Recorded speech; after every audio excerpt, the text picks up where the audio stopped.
guess. Okay, I guess. Yeah, okay.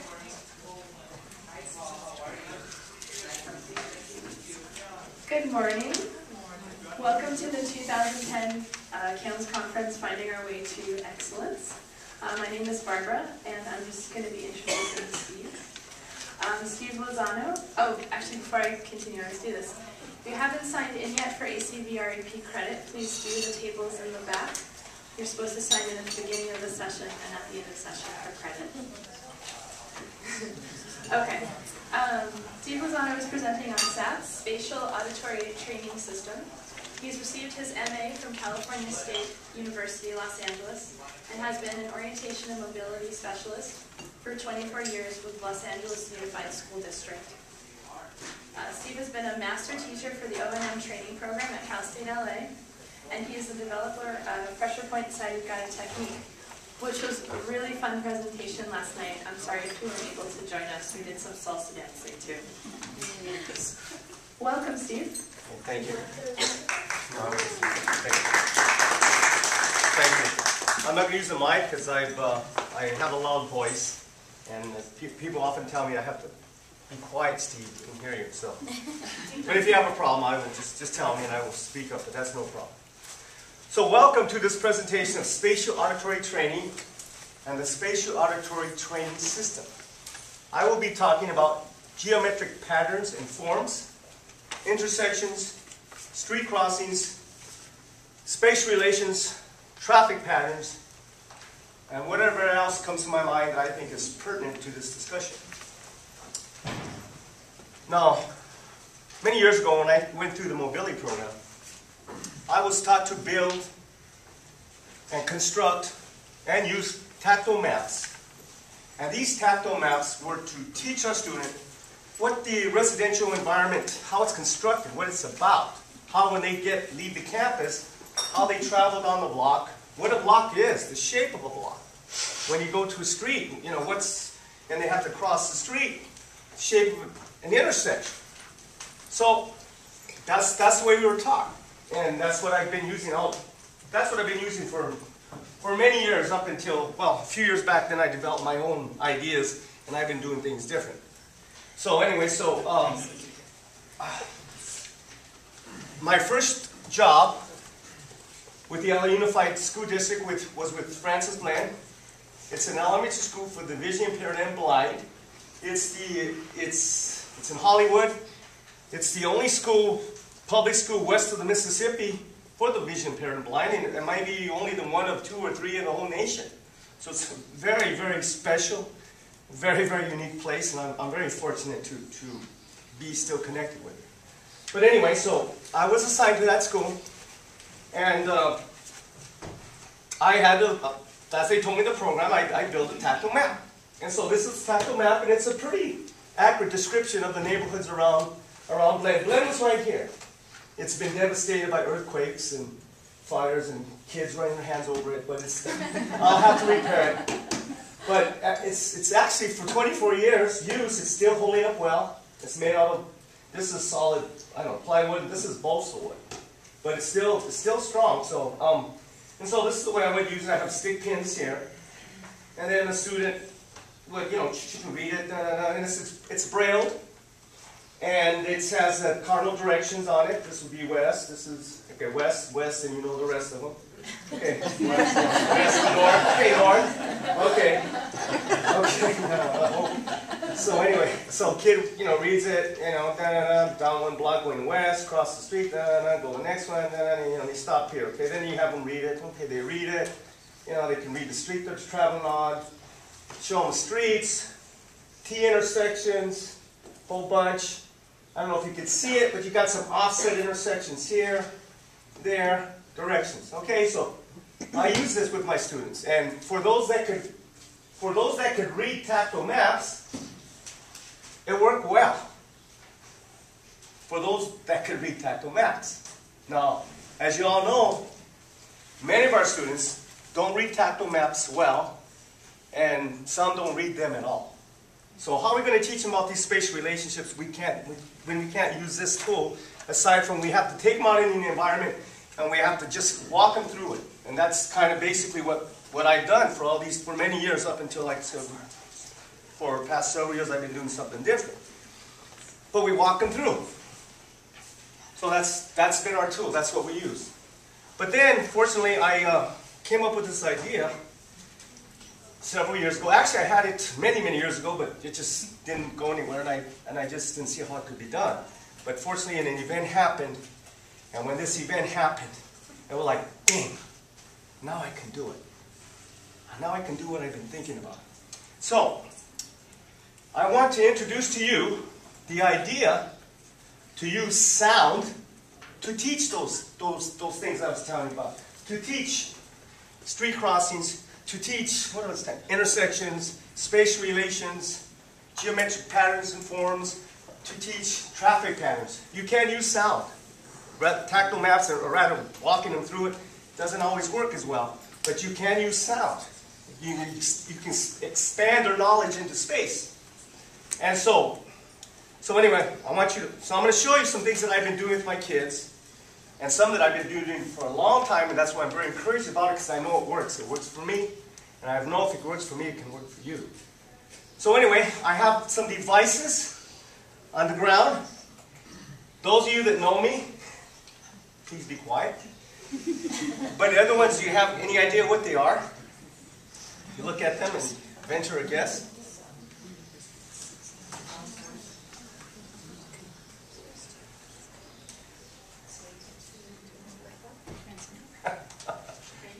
Huh? Like a radio?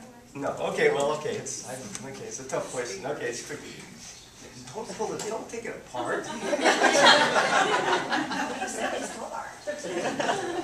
Okay. So I'm a tactile learner, right? Yes, that's right. Okay. Okay. They're wireless doorbells. Wireless doorbells, and this is what they sound like. Some of you heard them already.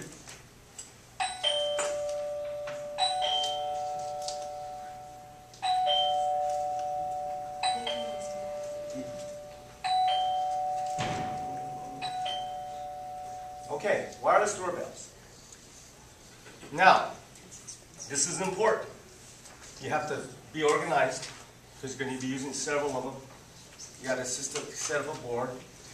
Color code them or number them, whatever works for you. This works for me, because otherwise I have a whole bunch of them. Which one is one? You know. So you got to be organized. Okay. So, and I set it up in this program, in this spatial alignment, because with this alignment you can teach several things. This right here is the shape of a rectangle. What's the shape of a rectangle that our kids travel with? A block. A block. A block's a rectangle. A block. Okay, I got a system of 6, but you can use a system of 4, and you can teach all the things that I'm talking about. So just remember that. I'm using 6, and actually I have a bit larger system. In fact, let me show you the other bells I got. These bells would be good for working in residential area or teaching spatial concepts, but you got other bells that you may want to use in the major intersections. Major intersections are major. A lot of noise, large distances, so you have to have powerful units. And these are the powerful units I got. One. Another one's over there. And another one's over there. Okay, you notice everyone has a different tone? That's also very important.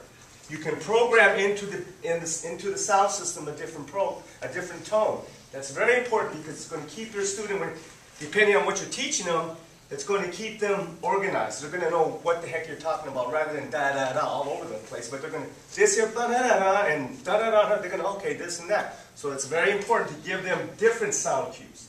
I think this information is giving our students concrete spatial information. Concrete. Because that's what many of our kids need, is concrete information. They hear the sound, they know where this location. By the sound, they know approximately the distance. And also because it has a distinctive sound, they know what it is. So you're giving those 3 important bits of information with this. Okay, so how does it work? Okay. A student. Well, Barbara, you can probably help me. I'm not quite ready for you, but you might as well get comfortable. Start getting ready. Oh dear. so student, you're going to use the system. And okay, right now I'm going to be talking about I'm going to use this to teach a geometric pattern, geometric forms. So actually what I want in that situation is I just want my ding dong. I don't want a dee dee dee dee dee dee. That's too much noise. You don't need to give them that much information if you just want them to learn spatial relations. So you just want ding. So this is what you have to have your student either sitting down, like Barbara is, this is very important, head erect, and they don't move the head. Because it's just like when we get our students to do street crossings, to a line, they hear that traffic pattern, where it's going, and after they align off that traffic pattern. So they can't be following the sound. They hear the noise over there, boom, okay, the traffic's over there, I got to go there. Or the traffic's here, then they adjust off it. So it's very important that they hold the body still, and the head's got to be still. So the body is erect. And so what's going to happen, okay, body's erect, boom. Okay, where do you hear that? Okay, it's there. Next sound. Okay, it's there. Next sound. Boom, it's there. So they're going to make a connection. I'm not a neurologist. I don't know how they do it, how the brain does it, but the brain does it. We all do it. Pardon? Connects the dots. Yeah, we're able to connect the dots in our head. Boom, boom, boom.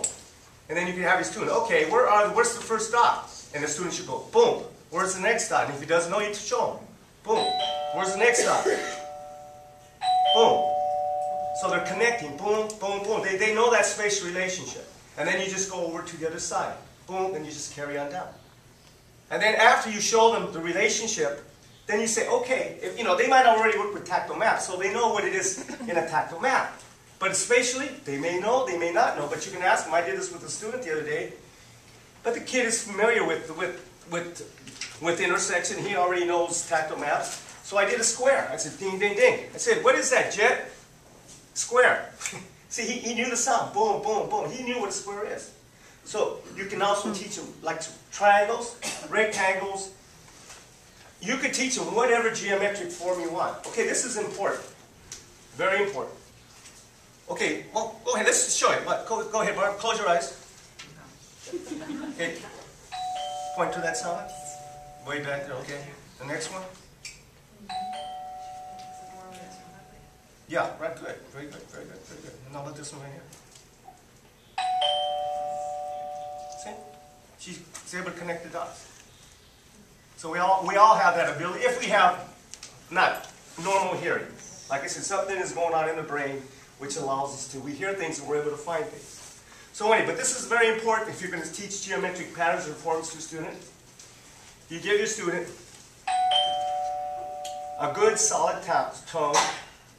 You have to wait a pause a moment. And then you give them the next one. Boom. So there's got to be that pause. It can't be too long. Because there's a certain amount of time that before the first tone and then the next tone, between the first tone and the next tone, that you deliver the next tone. If it's too long, well, they're not going to be able to make that connection. You understand? I can't tell you exactly what it is. All I know is I work with my students, and I say point, boom, and then point the next one, and I figure out what it is. So when you work with your students, you're going to have to figure out what that tone is. Okay, now this is very important with the bells.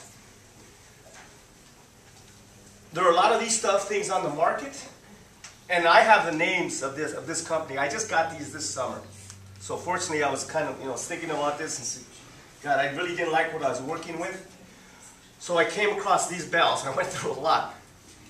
You got to have good response. When you press your finger and you tell the student to listen, boom. And then the next one, listen, boom, you press it again. Good response. So that's important because some of these bells, you're going like this, and you want the student to get the relationship, and you're going like this, listen.